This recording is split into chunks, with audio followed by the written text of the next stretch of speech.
বন্ধুরা, আজকে যে স্টকটা নিয়ে আলোচনা করতে চলেছি সেই স্টকটা একটা অসাধারণ স্টক, এবং এই স্টকটা যত আলোচনা করছি এখনও পর্যন্ত যত আলোচনা করেছি সব স্টকগুলো তার মধ্যে সেরা স্টক বলা যেতে পারে। এই স্টকটার বলা যেতে পারে এই নিজেই একটা যেন মার্কেট, শেয়ার বাজার। এবং এই স্টকের একদিকে যেমন ক্লিন এনার্জি রয়ে গেছে, অন্যদিকে তেমন রয়ে গেছে স্পেস, একদিকে রয়ে গেছে ডিফেন্স, একদিকে রয়ে গেছে নিউক্লিয়ার সিস্টেম। সো চারিদিকে সমস্ত এর বিস্তৃতি বিশাল, এবং দেশের সেরা যে সমস্ত গভর্নমেন্ট অর্গানাইজেশনগুলো রয়েছে যেরকম ইসরো, ডিআরডিও, তারপরে ভেল, তারপর ভারত অ্যাটমিক লিমিটেড, তারপরে অ্যাটমিক সেন্টার, তারপরে হচ্ছে বিডিএল, হিন্দুস্তান অ্যারোনটিক, সমস্ত সরকারি সমস্ত বড় বড় যে সমস্ত যে অর্গানাইজেশনগুলো রয়েছে সেগুলো সবই এর ক্লায়েন্ট।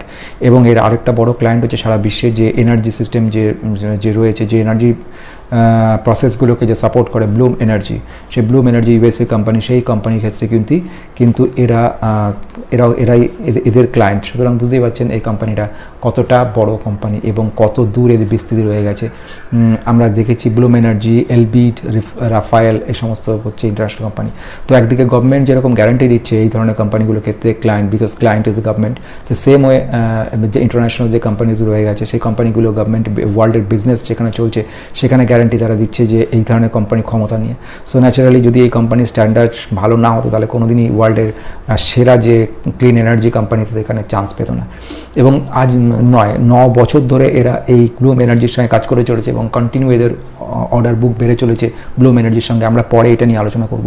সো বেসিক্যালি কী আছে, এখন যে দেশের অর্থনৈতিক অবস্থা যদি মন্দাও হয় তবু কিন্তু এই ডিফেন্স সেক্টরে থাকা বা এই ধরনের energy related, clean energy, green energy related যেসব স্টকগুলো থাকে সেগুলো কিন্তু অত সহজে ডাউন হবে না। আর ভবিষ্যতে এটা যে দুর্দান্ত হতে চলেছে বা এটা মাল্টিমেকার হতে চলেছে এই ধরনের ডিমান্ড থেকে বোঝা যাচ্ছে।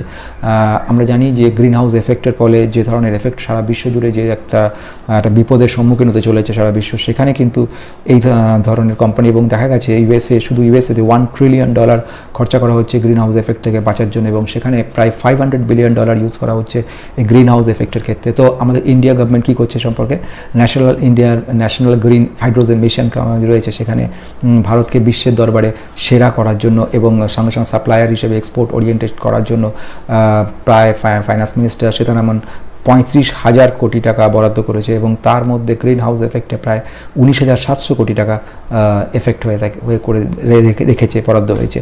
এবং এর ফলে দেখা যাচ্ছে যে capacity 5 million metric ton per annum এদের প্রোডাকশন ক্লিন এনার্জি ক্ষেত্রে বাড়ছে। এবং ইন ফিউচারে বলছে 2030-এর মধ্যে অ্যাডিশনাল রিনিউয়েবল যে এনার্জি সেটা তৈরি হয় প্রায় 125 জিগাওয়াট। তো ইন্ডিয়ান গভর্নমেন্ট টার্গেট করে রেখেছে 8 লাখ কোটি টাকা ইনভেস্টমেন্ট করা হয়েছে, এবং বলা হয়েছে প্রায় পিএলআই স্কিমের মাধ্যমে এখানে ইনভেস্ট করতে চলেছে, এবং বলছে 6 লক্ষ লোকের কর্মসংস্থান হওয়ার সম্ভাবনা আছে। তো এটা এমন একটা স্টক বন্ধুরা যেখানে এই সব ডিসিশনের ফলে এটা মাল্টিব্যাগার হতে চলেছে। এখনও এই মাল্টিব্যাগার সিচুয়েশন আসেনি, এবং আমরা দেখবো ফাইন্যান্সিয়াল যখন আমরা অ্যানালিসিস করবো তখন এটা ভালো, কিন্তু এখনও মাল্টিব্যাগার সিচুয়েশন আসেনি। তো বন্ধুরা, এই ধরনের যেসব স্টকগুলো এখনও মাল্টিব্যাগার হয়নি তাদের ক্ষেত্রেই আমাদের এক্সপেকটেশন থাকে ভবিষ্যতে মাল্টিব্যাগার হবার। তো বন্ধুরা, সবাইকে আমার চ্যানেলে স্বাগত জানাই। আমি Soumya, the best investor Guru channel. যদি আপনারা নতুন হয়ে থাকেন তাহলে জেনুইন এবং এই ধরনের দারুণ সুন্দর সুন্দর স্টকগুলো সম্পর্কে জানার জন্য এবং এক্সেলেন্ট সব আলোচনাগুলো শোনার জন্য, জেনুইন ইনফরমেশন পাওয়ার জন্য অবশ্যই আপনারা সাবস্ক্রাইব করে দেবেন এবং বেল আইকনটাকেও প্রেস করে দেবেন। আর ভিডিওটা বেশ বানাতে হয়ে বেশ সময় সাপেক্ষভাবে লেগেছে। তো যদি এটা সত্যি আপনাদের ভালো লেগে থাকে ভিডিওটা দেখার পরে, তাহলে একটা লাইকও আপনার সঙ্গে করে দেবেন। তো আসুন বন্ধু, ইউনিয়ন মিনিস্টার এবং হাইওয়ে মিস্টার নীতিন গাডকারি বলেছেন যে গ্রিন হাইড্রোজেন হচ্ছে ফুয়েল অফ ফিউচার। তো বন্ধুরা, এটা একটা বিরাট বড় স্টেটমেন্ট, এবং এর ফলে আমি শিওর অনেকেই গ্রিন হাইড্রোজেন ব্যাপারটা কি জানেন না। তো আজকে গ্রিন এবং কেন ফুয়েল অফ ফিউচার বলেছেন উনি, সেটাও আমরা একটু জেনে নেব। তো বন্ধুরা, এই আজকে যে দারুণ স্টকটা নিয়ে আলোচনা করতে চলেছি সেটা স্মল ক্যাপ স্টক, IPO 2021-এ এসছে, এবং 5,600 এর মাত্র এর মানে বলতে পারে স্মল ক্যাপ, এবং স্টকটি হচ্ছে MTAR টেকনোলজিস। তো এখন পর্যন্ত বন্ধুরা যারা অলরেডি নামটা জানার জন্য ওয়েট করছিলেন, তারা নামটা জানা হয়ে গেছে। তো কারণ তারা এখন স্কিপ করে দিতে পারে ভিডিওটা, আর কারণ আগামী 15 মিনিট ধরে আমি কিন্তু এই স্টকটা নিয়ে ডিটেলস আলোচনা করব, প্রত্যেকটা পার্ট আলোচনা করে দেখব। যেমন প্রথমে আমরা জানবো গ্রিন হাইড্রোজেন কী সঙ্গে রিলেটেড, এমটার বিজনেসটা কি, আমরা ফিউচার গ্রোথ প্রসপেক্ট কী আছে, আমরা জানবো লিডারশিপ কোন কোন ক্ষেত্রে রয়েছে, ফাইন্যান্সিয়াল অ্যানালাইসিসগুলো দেখে নেবো, কী স্ট্রেংথ মানে কোথায় কোথায় পাওয়ার রয়েছে, আমরা জেনে নেবো রিস্ক ফ্যাক্টর কী কী রয়েছে, আমরা দেখে নেবো ভ্যালুয়েশন, তারপরে সেগমেন্ট ওয়াইজ রেভিনিউ দেখে নেবো, ল্যান্ড এবং এক্সপ্যান্ড মডেল বলতে কী বোঝায় বুঝে নেবো, রিসেন্ট রেজাল্ট Q4 এসছে সেটা দেখে নেবো, এবং শেষে ম্যানেজমেন্টের সম্পর্কে দারুণ কিছু বক্তব্য রেখেছে। আসলে ম্যানেজমেন্টের বক্তব্যের ওপরই বন্ধুরা কিন্তু দাঁড়িয়ে থাকে একটা প্রোডাক্ট। সো এখানকার যে ম্যানেজমেন্ট যিনি রয়েছেন mister P Reddy, one of the most efficient engineer এবং efficient person in this ground. So naturally তার দারুণ কিছু বক্তব্য উনি রেখেছেন এবং বলেছেন স্কাই ইজ দ্য লিমিট, এবং উনি সেখানে বলেছেন 3 ইয়ার্সে মানে 5 গুণ হতে গিয়ে 5 ইয়ার্সে 5 টাইম হওয়ার কোনো একটা অস্বাভাবিক ব্যাপার নয়। সো আমরা সেই ব্যাপারটাও জেনে নেব। তো বন্ধুরা এর সঙ্গে একটা বলার আছে, সেগুলো হচ্ছে যেসব স্টক নিয়ে আজকে আলোচনা আমরা আগে করেছি বা ভবিষ্যতে করবো, সেগুলো প্রত্যেকটা অত্যন্ত ফান্ডামেন্টালি স্ট্রং স্টক। এই স্টকের ক্ষেত্রে যদি কখনো ভ্যালু কমে যায়, যাকে বলা হয় কারেকশন, প্রাইস কারেকশন হয়, তবে সেটা একটা বাইং অপরচুনিটি বলে আমরা মনে করে নেব, এবং এসআইপি মোডে আমরা কিন্তু এখানে ইনভেস্ট করব। আমি পার্সোনালি ইনভেস্টেড রয়েছি এখানে, এবং ফিউচারে আমি আরও ইনভেস্ট করতে চলেছি এসআইপি মোডে। সো বন্ধুরা আমি আরেকটা জিনিস ব্যাপার, সেটা হচ্ছে আমি এটা এক্সপেক্ট করব যে এই ধরনের ভিডিওগুলো তখনই কাজের হবে যখন আপনারা এটাকে লং টার্ম হোল্ড করবেন তবেই। বন্ধুরা ভিডিওটা এবারে আসলে ইন্টারেস্টিং পার্টে আমরা চলে এসেছি। এর মধ্যে আমরা ফার্স্ট জেনে নেব গ্রিন হাইড্রোজেন বলতে কী বোঝায়, গ্রিন হাইড্রোজেন কোথায় কাজে লাগে এবং কিভাবে রিলেটেড হচ্ছে এমটিএআর টেকনোলজির সঙ্গে গ্রিন হাইড্রোজেন কীভাবে লিঙ্ক করা হয়েছে এটা জেনে নেব। সঙ্গে সঙ্গে আমরা জেনে নেব ফান্ডামেন্টাল বিজনেস মডেলটা জেনে নেব, ফান্ডামেন্টাল অ্যানালিসিস ছোট্ট করে দেখে নেব। সঙ্গে সঙ্গে আমরা দেখে নেব এর রিস্ক কোথায় রয়েছে, কোথায় পাওয়ার রয়েছে, কীভাবে এটা ছড়িয়ে পড়েছে বিভিন্ন সারা বিশ্বে। ছোট্ট একটা কোম্পানি হায়দ্রাবাদের, মানে ছোট্ট একটা ঘরের থেকে এটা শুরু করে কীভাবে এরা সারা বিশ্বে বিভিন্ন জায়গায় যে সাপ্লাই করে চলেছে, এবং এরা এমন ধরনের ক্লায়েন্টের সঙ্গে এরা যুক্ত আছে যারা খোদ গভর্নমেন্টের। এবং দ্বিতীয়ত ব্যাপার হচ্ছে এরা এত প্রিসাইজ সে সমস্ত যে টেকনোলজি ইউজ করেছে, এবং খুব ক্ষুদ্র ইউজ করা থেকে পয়েন্ট মাইক্রন হিসেবে বলা, 5 to 10 মাইক্রনে যে সমস্ত, মানে সামান্যতম যদি এদের টেকনোলজি ক্ষেত্রে কোনো রকম চেঞ্জ হয়ে থাকে, কোনো একটা মুভমেন্টে হয়ে থাকে, তাহলে সেক্ষেত্রে কী হবে, এদের ক্ষেত্রে কিন্তু পুরো টোটাল প্রজেক্টটা নষ্ট হতে পারে। মানে এরা যে কীভাবে প্রজেক্ট করে সেটা নিয়ে। তো চলুন let's come. First of all is green hydrogen. কি গ্রিন হাইড্রোজেন হচ্ছে, আমরা জানি এর আগে যে হাইড্রোজেনের বিভিন্ন ভাগ রয়েছে। গ্রিন হাইড্রোজেন, গ্রে হাইড্রোজেন আছে। হাইড্রোজেনটা কেন লাগছে, হাইড্রোজেনটা কোথেকে পাওয়া যায়, আমরা জানি গ্রে হাইড্রোজেনও তৈরি করে থাকে বিভিন্ন যে কোম্পানিগুলো, কিন্তু গ্রে হাইড্রোজেনের পলিউশন বেশি হয়, মানে পলিউশন কমাতে গিয়ে আমরা দেখতে পাচ্ছি পলিউশন বেশি হচ্ছে, ইউজ হবে না। চলে আসছি ব্লু হাইড্রোজেন গ্যাস থেকে বানানো হয়, সেখানেও দেখি পলিউশন বেশি, খরচা কম, ফরগেট ইট। নেক্সট পয়েন্ট চলে আসছে, সেটাকে বলছি আমরা গ্রিন হাইড্রোজেন কীভাবে পাওয়া যাচ্ছে, সেটা হচ্ছে ওয়াটার থেকে, মানে জলে আমরা জানি H2O, মানে দুটো অণু পরিমাণে রয়েছে হাইড্রোজেন, একটা অণু রয়েছে অক্সিজেন। তো এর থেকে ইলেকট্রোলাইসিস প্রসেসের মাধ্যমে আমরা জলের থেকে হাইড্রোজেনটা বের করে নিচ্ছি। এই হাইড্রোজেনটা যখন বেরিয়ে যাচ্ছে, এই পার্টিকুলার হাইড্রোজেনটাকে কাজে লাগানো হচ্ছে, এটা দিয়ে অসম্ভব একটা পাওয়ার তৈরি করা হচ্ছে, পাওয়ার তৈরি করে কাজে লাগানো হচ্ছে। এটা একটু এক্সপেন্সিভ, সুতরাং গভর্নমেন্টের হাতে এই জন্য প্রয়োজন পড়ছে। তো বন্ধুরা এই কোম্পানি আমরা যেটা জেনে নিলাম যে লো কার্বন এমিশন হয়, 1 নাম্বার। সেকেন্ড হচ্ছে গ্রিন হাইড্রোজেন কোথায় লাগছে, কার্বন এমিশন কি হচ্ছে, গ্রে যে সমস্ত হাইড্রোজেন তার থেকে অনেক কম কার্বন এমিশন হচ্ছে। নাম্বার 3 হচ্ছে ইলেকট্রোলাইসিস, ওয়াটারের মাধ্যমে, ইলেকট্রোলাইসিস প্রসেসের মাধ্যমে এই কাজগুলো করা হয়ে থাকে। এই কোম্পানি এমটিআর কেন এমটিআর ইউজ করা হয়ে থাকে, এমটিআর এই ধরনের ইলেকট্রোলাইসিস বক্স, হট বক্স বা মিথেন থেকে যে তৈরি করা, এই সমস্ত কাজগুলো কিন্তু এই এমটিআর টেকনোলজি কাজটা করে। নেক্সট আসছি কেন, কোথায় লাগছে আমাদের এই কাজগুলো, একটা হচ্ছে ইন্ডাস্ট্রিয়াল প্রসেস, কেমিক্যাল প্রসেস, এই সমস্তকে কিন্তু গ্রিন হাইড্রোজেন প্রয়োজন পড়ছে। সঙ্গে সঙ্গে আর কিসে লাগছে, এছাড়া লাগছে আমাদের স্পেস টেকনোলজি। স্পেসে যখন কোনো একটা অরবিট পাঠানো হচ্ছে, কোনো একটা পার্টিকুলার ইঞ্জিন যাচ্ছে, সেখানেও কিন্তু আমাদের লাগছে গ্রিন হাইড্রোজেনকে। এছাড়া নিউক্লিয়ার রিঅ্যাক্টর, যেখানে নিউক্লিয়ার কাজ হয়, নিউক্লিয়ারের রিঅ্যাক্টর যে সিস্টেম এরিয়া, সেখানেও কিন্তু ইউজ হচ্ছে। তাছাড়াও কি হচ্ছে, ক্লিন এনার্জির ক্ষেত্রেও আমাদের কিন্তু গ্রিন হাইড্রোজেন কাজে লাগছে। প্লাস এছাড়াও কী কাজে লাগছে, এটাকে হাইড্রোজেনটাকে প্রচণ্ড পরিমাণে বার্নিং করে তাই দিয়ে আমরা কী করছি, ইলেকট্রিসিটি জেনারেট করছি। সঙ্গে সঙ্গে আমরা দেখতে পাচ্ছি যে গাড়ির ক্ষেত্রেও আমরা কিন্তু হাইড্রোজেন কারও ইউজ করছি। অলরেডি কিন্তু 14,000 কার অলরেডি সারা ওয়ার্ল্ডে রয়ে গেছে, যেগুলো কিন্তু এইভাবে চলছে। নেক্সট আমরা চলে আসবো যে কাজ, সেটা বুঝতে পারলাম। এবারে একটা ব্যাপার হচ্ছে, সেটা হচ্ছে আমাদের রেলওয়ে মিনিস্টার অশ্বিনী জি, উনি বলেছেন যে ডিসেম্বর 2023-এর মধ্যে কিন্তু হাইড্রোজেন ট্রেন উনি আনতে চলেছেন, এটার ইনফরমেশন। এবং এটা সিমলা থেকে কালকা টু সিমলা ট্রেনটা হবে হাইড্রোজেনের মাধ্যমে চলবে। নেক্সট চলে আসছি এবারে ডাইরেক্টলি বিজনেস মডেলে। তো 1970-তে একটা বিজনেস স্টার্ট হয়েছে। এখানে রেড্ডি ফ্যামিলি, বিশেষ করে পার্বত রেড্ডি, যিনি সিইও আছেন, অত্যন্ত এফিশিয়েন্ট পারসন। এর যে কাজগুলো বেসিক্যালি থাকছে সেটা হচ্ছে একটা মেশিন ইকুইপমেন্ট তৈরি করে কোম্পানিটা। নেক্সট কী করে অ্যাসেম্বলস এবং সাব অ্যাসেম্বলস কাজগুলো করছে। নাম্বার 3 কাজ করছে কি, স্পেয়ার পার্ট তৈরি করে দিচ্ছে। বিভিন্ন কোথায় কোথায় লাগে স্পেয়ার পার্টগুলো, একটা এনার্জির ক্ষেত্রে লাগছে, একটা নিউক্লিয়ারের ক্ষেত্রে লাগছে, একটা স্পেসের কাজে লাগছে, একটা অ্যারোস্পেসের কাজে লাগছে, একটা ডিফেন্সের কাজে লাগছে। এই ধরনের আদার্স ইন্ডাস্ট্রি প্রত্যেকটা কাজের ক্ষেত্রে এরা লাগছে। 7খানা ম্যানুফ্যাকচারিং ইউনিট এদের রয়েছে ছড়িয়ে হায়দ্রাবাদে। নেক্সট কাজ আছে, এরা কী কাজ করে, একটা হচ্ছে নিউক্লিয়ার এনার্জির ক্ষেত্রে এদের আসছে, সেকেন্ড আসছে নেক্সট স্পেস এবং ডিফেন্সের কাজে লাগছে, এবং তৃতীয়ত এদের ফেজ হচ্ছে clean energy. Number 4th phase হচ্ছে আদার যেখানে কাজ করছে এরা। তো প্রথম কাজে আমরা হচ্ছে নিউক্লিয়ার কাজটা কী করছে, এরা কমপ্লেক্স কম্পোনেন্ট তৈরি করছে, অ্যাসেম্বলস করে দিচ্ছে, ফুয়েল মেশিনারি হেড তৈরি করছে, ফুয়েল মেশিনিং হেড, যেখানে আমাদের নিউক্লিয়ার রিঅ্যাক্টর কাজ হয় সেখানে ফিউয়েল মেশিনারি হেড কাজে লাগে, ড্রাইভ মেকানিজম লাগছে, ব্রিজ এবং কলাম তৈরি হচ্ছে। ব্রিজ কলামগুলো একটা অগ্নি মিসাইলের ক্ষেত্রে কিন্তু ব্রিজ কলামগুলো লাগছে। এছাড়া নিউক্লিয়ার রিঅ্যাক্টর যেখানে আছে সেখানে ব্রিজ এবং কলাম এগুলো সমস্ত কাজে লাগছে। এখানে আমি দেখছি 14% রেভিনিউ এরা পাচ্ছে কিন্তু নিউক্লিয়ার থেকে। এবং আরেকটা জানছি সেটা 25% অর্ডার বুক কিন্তু এদের কাজে আছে। মিশন ক্রিটিক্যাল যে সমস্ত কম্পোনেন্টগুলো তৈরি হচ্ছে সেগুলো কিন্তু নিউক্লিয়ার ফেজ তৈরি হচ্ছে, এবং খুব সামান্যতম একটু চেঞ্জ হয়ে গেলে কিন্তু দেখতে পারবো যে টোটাল এত বছরের যে রিসার্চ সেটাকে নষ্ট হয়ে যাবে। আমরা দেখতে পাচ্ছি কি কাস্টমাইজ বেল স্ক্রু, কাস্টমাইজ বল স্ক্রুগুলো তৈরি করছে এরা, এবং সঙ্গে সঙ্গে ওয়াটার লুব্রিকেটেড বিয়ারিংসগুলো তৈরি, এগুলো সমস্ত কিছু কাজে লাগছে কিন্তু এর ক্ষেত্রে আমাদের নিউক্লিয়ার রিঅ্যাক্টরের ক্ষেত্রে। আমরা বন্ধুরা আগে বিদেশ থেকে আমাদের ইম্পোর্ট করতে হতো, কিন্তু এখন সেই ইম্পোর্ট করতে হচ্ছে না। এখন এরা এমটারই এত পরিমাণ প্রোডাকশন করে দিচ্ছে যে আমাদের বাইরের ইম্পোর্ট বন্ধ হয়ে গেছে।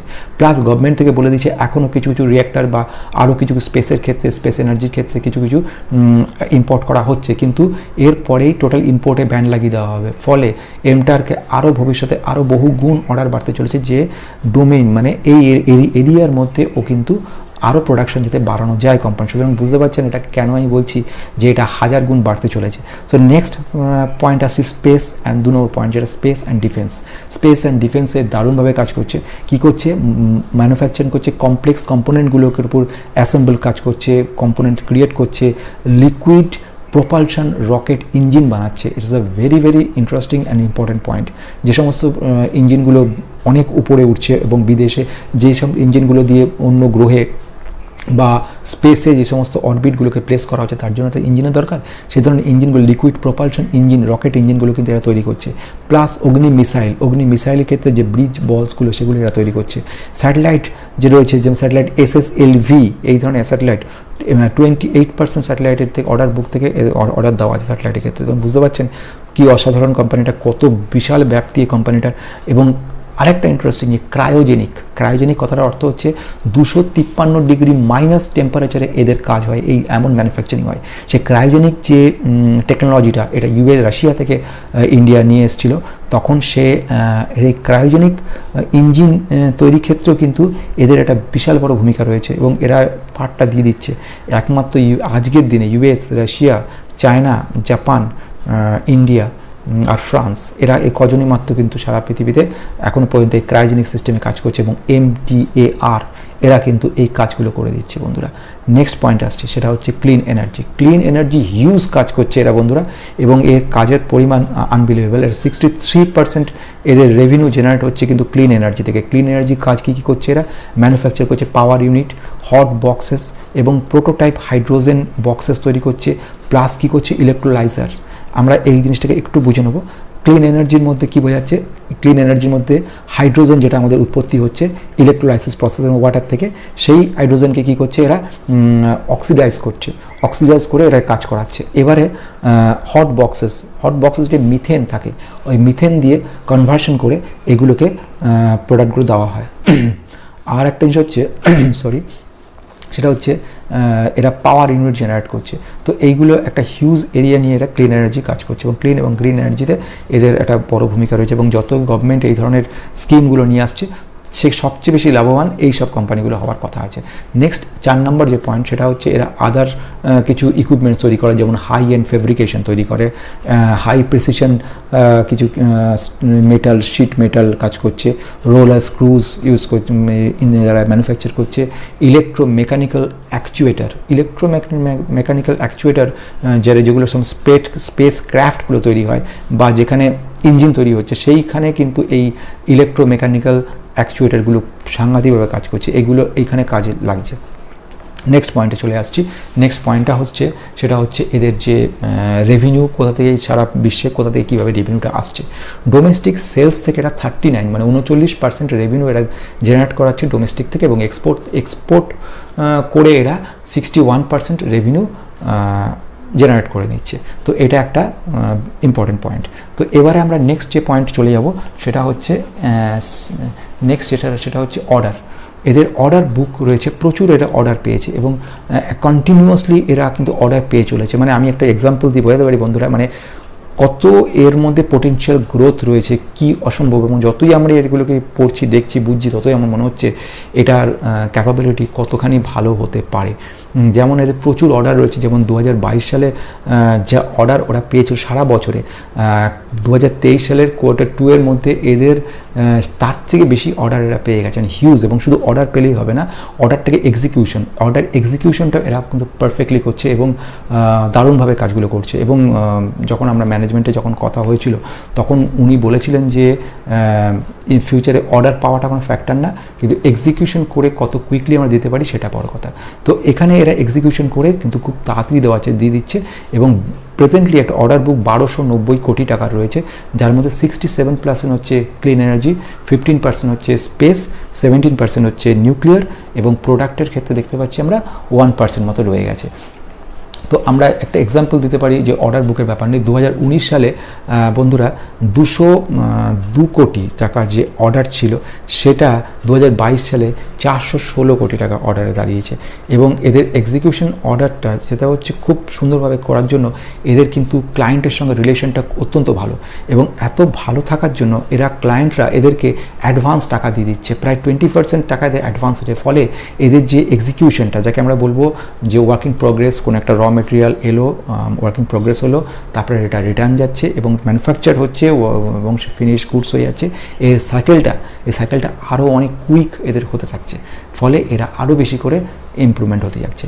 এবারে আসছি নেক্সট পয়েন্ট, সেটা ওদের প্রজেক্ট কী করেছে। এদের তো প্রচুর প্রজেক্ট করেছে, তার মধ্যে দুটো প্রজেক্টকে সবচেয়ে রিমার্কেবল বলা যেতে পারে। একটা হচ্ছে এরা PSLV C5 যে স্যাটেলাইট ইঞ্জিন, সেই স্যাটেলাইট ইঞ্জিনটা কিন্তু তৈরি করেছে, যেটা কী করেছে মার্সে একটা অরবিটার মিশন স্পেসক্রাফট বলা হয়, অরবিটার মিশন স্পেসক্রাফট, সেখানে এই ইঞ্জিন PSLV C25 কাজ করছে। নাম্বার 2, সেকেন্ড হচ্ছে GSLV Mark 3, এদের এই যে ইঞ্জিন সেটাও এরা বানায়। এটা কোথায় লেগেছে? চন্দ্রায়ন 2 মিশন যেখানে ছিল সেখানেও কিন্তু এদের কাজে লেগেছে বন্ধুরা। So it is a totally different business and it's a huge expectation রয়েছে এই বিজনেস থেকে। অ্যান্ড আমরা এটা বলতে পারি ইন ফিউচারে এটা একটা বিরাট কিছু দেখাতে চলেছে। তো বন্ধুরা নেক্সট আমরা যাব, সেই পয়েন্টটা হচ্ছে ল্যান্ড অ্যান্ড এক্সপ্যান্ড মডেল কী। ল্যান্ড অ্যান্ড এক্সপ্যান্ড মডেলটা কী কাজে লাগছে? ল্যান্ড অ্যান্ড এক্সপ্যান্ড মডেলটা হচ্ছে এরা কীভাবে ক্লায়েন্টদেরকে হ্যান্ডেল করে। এরা একটা ক্লায়েন্টকে ধরে এবং সেই ক্লায়েন্টটাকে কাজ তো করেই নেয়, সঙ্গে সঙ্গে সেই ক্লায়েন্টকে দিয়ে অন্যান্য কাজগুলো এরা করিয়ে নেয়। কীভাবে করে নেয়? তো সাপোজ একটা ক্লায়েন্টকে এরা যখন অ্যাকোয়ার করছে, ক্লায়েন্টের একটা প্রোডাক্ট এক্সিকিউট করছে, সঙ্গে সঙ্গে আরও অন্যান্য যে প্রজেক্টগুলো সেই ওই পার্টিকুলার ক্লায়েন্টের, সেগুলোকেও এরা ধরে নেয়।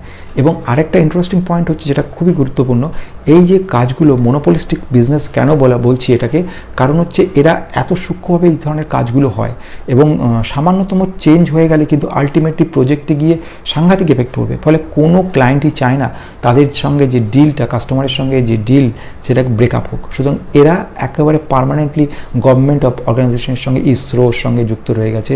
এছাড়া আমরা দেখেছি ইসরো ছাড়াও এছাড়া অ্যাটমিক রিসার্চের ক্ষেত্রে যুক্ত রয়ে গেছে। আমরা দেখেছি HAL মানে হিন্দুস্তান অ্যারোনটিক লিমিটেড, তাদের সঙ্গে যুক্ত রয়েছে, BHAL এর সঙ্গে যুক্ত রয়েছে। এবং যারা ব্লুম এনার্জি প্রায় 9 বছর ধরে কাজ করছে এদের সঙ্গে, এদের রাফায়েলের সঙ্গে যুক্ত রয়েছে এবং এদের কন্টিনিউয়াসলি কাজ হয়ে চলেছে এবং এদের একটা ফিক্সড ব্যাপার রয়েছে। তো ল্যান্ড অ্যান্ড এক্সপ্যান্ড মডেল আমরা বুঝে গেলাম। নেক্সট আমরা চলে আসছি ক্লায়েন্ট আমরা বলেছি ব্লুম এনার্জি রয়েছে, এলবিট আছে, রাফায়েল আছে, এরা গভর্নমেন্ট ডিপার্টমেন্ট মধ্যে রয়েছে, ইসরো আছে, DRDO আছে, Indira Gandhi centre for atomic research আছে, এছাড়া আছে ইন্ডিয়ান কোম্পানির মধ্যে HAL রয়েছে, VHEL রয়েছে, ভারত ডাইনামিক লিমিটেড রয়েছে, এরকম অজস্র কোম্পানি এদের ক্লায়েন্ট। এবং ভবিষ্যতে আরও অনেক বড়, এবারে রিসেন্ট যে আরও কিছু ক্লায়েন্টকে এরা আরও পেয়েছে। তো এটা আরেকটা রিমার্কেবল ইন্টারেস্টিং পয়েন্ট। বন্ধুরা, বিজনেস মডেলটা যদি আমরা ভালো করে না বুঝি, তাহলে কিন্তু আমাদের টোটাল ইনভেস্টমেন্টটা বেকার হয়ে যাবে। আমরা কারোর কথা শুনে, একটা নাম শুনে আমরা ইনভেস্ট করব এবং ইনভেস্টমেন্ট করার পরে 2 মাস, 2 বছর, 2 মাস, 6 মাস বা 1 বছর পরে দেখবি যদি কখনো ডাউন হয়ে যায়, সঙ্গে সঙ্গে আমরা সেটা থেকে এক্সিট করে যাব। কেন এক্সিট করে যাব? বিকজ আমরা বিজনেসটাই জানি না। আমরা মনে হয় যেটা করেছি, যা কে কী বললো তাতে আমরা শুনে হয়ে গেলাম। তো this is not a good thing. আমাদেরকে বিজনেসটা ভালো করে বুঝতে হবে। Okay, come to the point, next point. এইবার আমরা দেখে নিয়েছি টোটালটা, এবার আমরা জেনে নেব রিস্কগুলো কীরকম রয়েছে। 1 নম্বর রিস্ক আমরা জেনে নেব, সেটা হচ্ছে ব্লুম এনার্জি হচ্ছে এদের সবচেয়ে বড় ক্লায়েন্ট এবং এই ক্লায়েন্টের প্রায় 50% রেভিনিউ এদের কাছ থেকে আসছে। এটাকে বলা হয় ক্লায়েন্ট কনসেন্ট্রেশন যদি বেশি হয়, সেক্ষেত্রে বন্ধুরা যদি ক্লায়েন্টের সঙ্গে ব্রেকআপ হয়ে যায়, সেক্ষেত্রে কিন্তু এদের প্রফিটে বিরাট বড় হ্যাম্পারিং হতে পারে। কিন্তু সম্ভাবনা খুবই কম, অসম্ভব প্রায়, কারণ এরা যথেষ্ট বড় এবং এদের সঙ্গে একটা মনোপলিস্টিক কাজ চলছে, 9 বছর ধরে কাজ চলছে এবং আগামী 9 বছর আরও চলবে। নেক্সট ব্যাপার আছে 2 নম্বর পয়েন্ট, সেটা হচ্ছে যে টোটাল অ্যামাউন্ট যেটা পাওয়া যাচ্ছে টপ 2 কাস্টমারের কাছ থেকে এরা প্রায় 100 crores প্রফিট এরা কিন্তু জেনারেট করিয়েছে। মানে কাস্টমার কনসেন্ট্রেশন পয়েন্ট, টপ 2জন কাস্টমার থেকে এরা কিন্তু ম্যাক্সিমাম প্রফিটটাই জেনারেট করেছে। 31 মার্চ 2022 আমরা রিপোর্ট পেয়েছি। 3 নম্বর পয়েন্ট হচ্ছে নিউক্লিয়ার রেভিনিউ যেটা আসে, সেটা কিন্তু এক্সিকিউশন টাইমটা অনেক বেশি হচ্ছে এবং এক্সিকিউশন টাইম বেশি থাকার কারণে যে প্রবলেমটা আসছে বন্ধুরা, সেটা হচ্ছে কি এদের টাকাটা আটকে থেকে যাচ্ছে। একটা ক্লিন এনার্জির ক্ষেত্রে এদের যে ডিমান্ড, যে কাজ, 6 মাসের একটা কাজ কমপ্লিট করে দিচ্ছে, কিন্তু সেই কাজ যখন আমরা নিউক্লিয়ার ফেজে কাজটা করতে যাচ্ছে, নিউক্লিয়ার কোনো একটা প্রজেক্টের রেভিনিউটা আসতে এদের 36 মাস মানে 3 বছর 4 বছর সময় লেগে যাচ্ছে একটা প্রজেক্ট ইউজ। এবং এদের কিন্তু প্রচুর মানে সময়ের সাপেক্ষ এবং খরচ সাপেক্ষ ব্যাপার থাকছে। নেক্সট পয়েন্ট, সেটা হচ্ছে র মেটেরিয়াল। এরা যে প্রসেসটা গ্রহণ করছে র মেটেরিয়ালে, সেটা কী করছে, ব্রাজিল আর USA থেকে এরা র মেটেরিয়াল নিচ্ছে, কিন্তু এরা লং টার্ম যে র মেটেরিয়াল এদের কাছ থেকে নেবে এরকম ইন্টারেস্টেড নয়। এরা কিন্তু ভ্যারিয়েবল এবং চেষ্টা রাখছে এরা বিভিন্ন অন্য জায়গা থেকেও র মেটেরিয়ালটা আমদানি করা যায় কিনা। নেক্সট পয়েন্ট চলে আসবে বন্ধুরা, সেটা হচ্ছে এক্সপ্যানশন।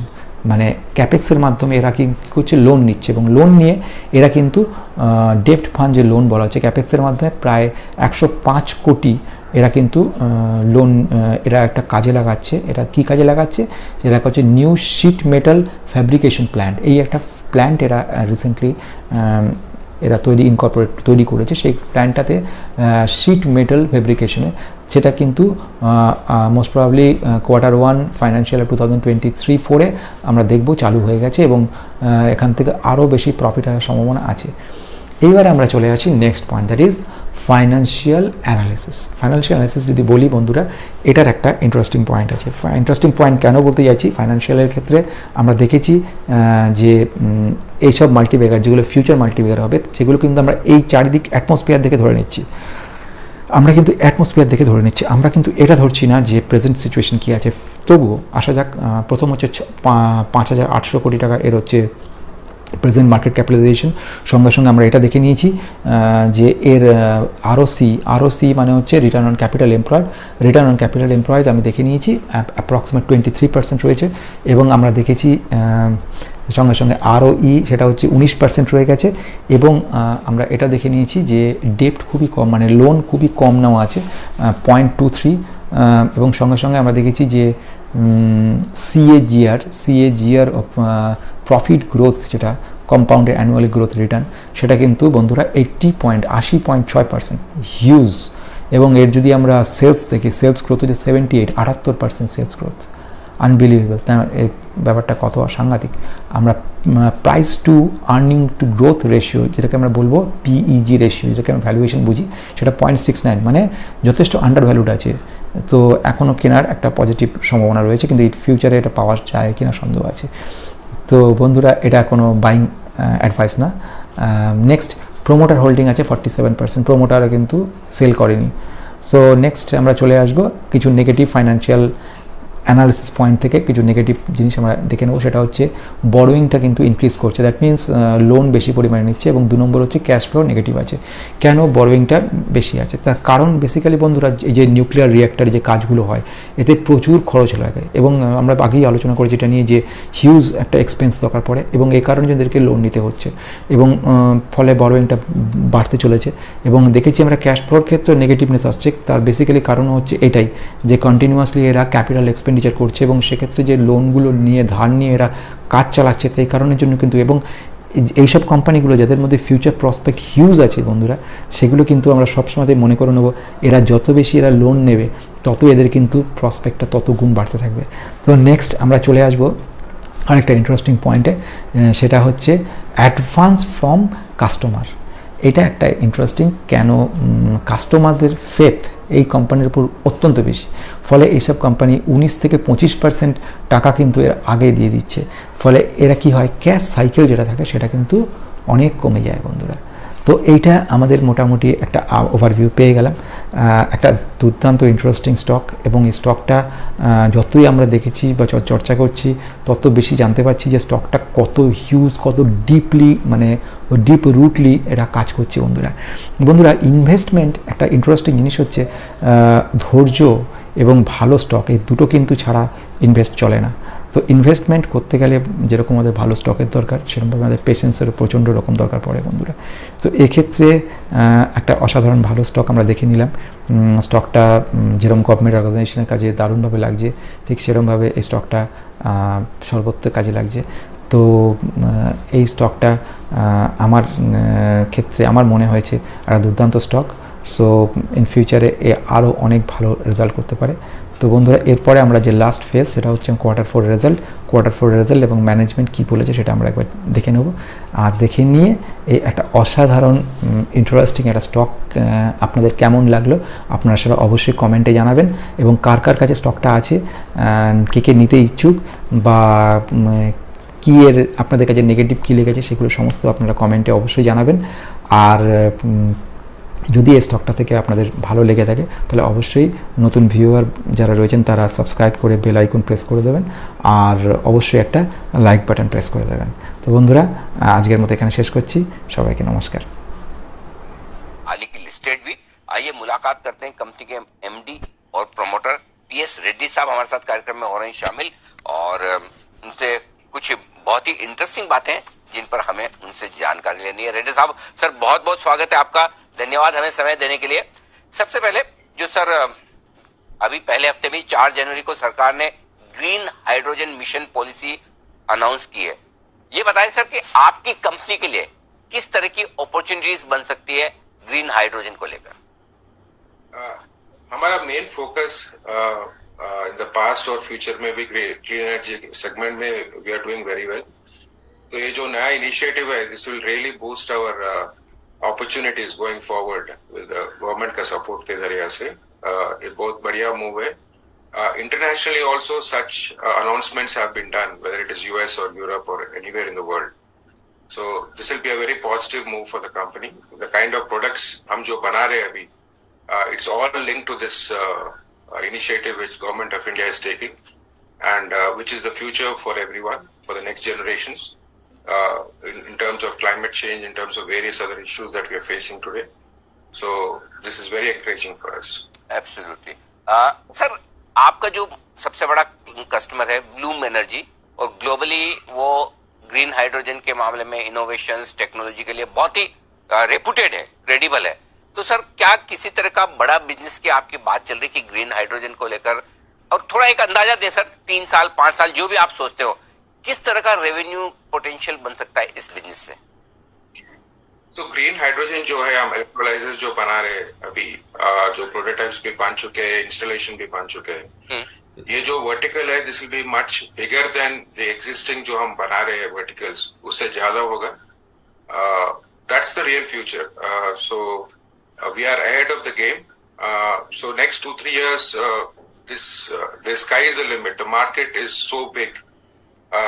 हम टेक्नोलॉजी के ऊपर कॉन्सेंट्रेट करना चाहिए, market is not a problem. तो इशू है, it's not there at all. So it's so much of market available for us to address. It's more on the technology side which we need to focus upon. इतना धीरे से इतनी बड़ी बात बोल जाते हैं। टेक्नोलॉजी तो आपके लिए कभी इशू है ही नहीं, कि आपके जैसे टेक्नोलॉजी की समझ रखने वाले हिंदुस्तान में बहुत कम लोग हैं। सर ने जो बात बोली, स्काई इज द लिमिट, और अभी जो बिजनेस है उससे कहीं बड़ा बिजनेस ग्रीन हाइड्रोजन से आ सकता है। सर, इक्विलाइजर तो आप बना ही रहे, क्या वो इसमें ग्रीन हाइड्रोजन में जो बॉक्सेस वगैरह की जरूरत होती है, हाइड्रोजन इक्विलाइजर बॉक्सेस, क्या उसमें भी इरादा है सर आपका कुछ प्रोडक्शन में जाने का?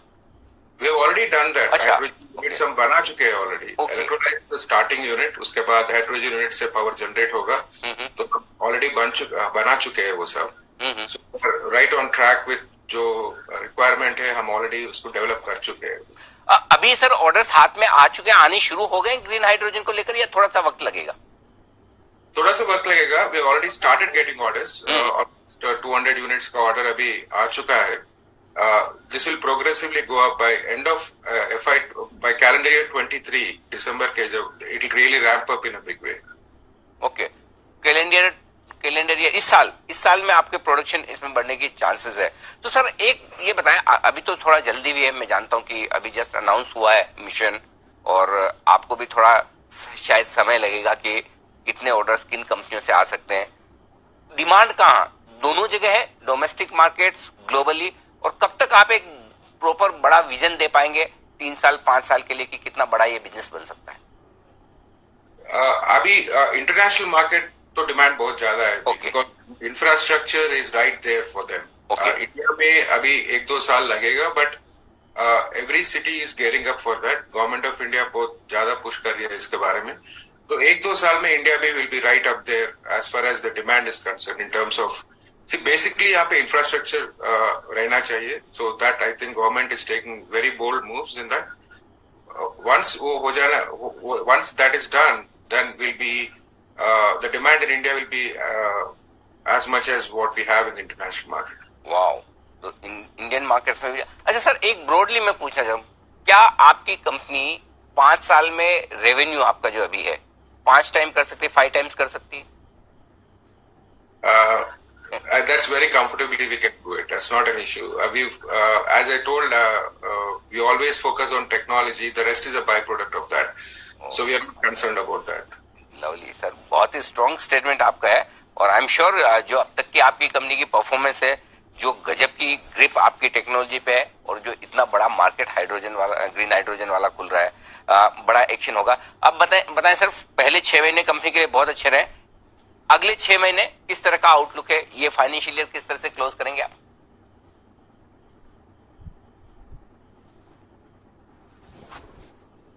हे ट्रेडर्स, एड स्किप कर रहे हो? अरे एड स्किप मत करना। अगर आप शेयर मार्केट में किस तरह का आउटलुक है, ये फाइनेंशियल ईयर किस तरह से क्लोज करेंगे आप?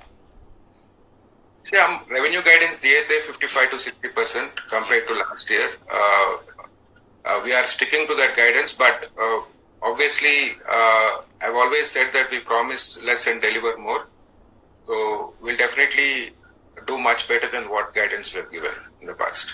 सर आई एम श्योर आप अब तक हमेशा अपने टारगेट्स को पार करते हुए आए, तो इस बार भी होगा। और जो आगे का 3 से 5 साल का आपका आउटलुक है कंपनी का, वो भी बहुत स्ट्रॉन्ग है।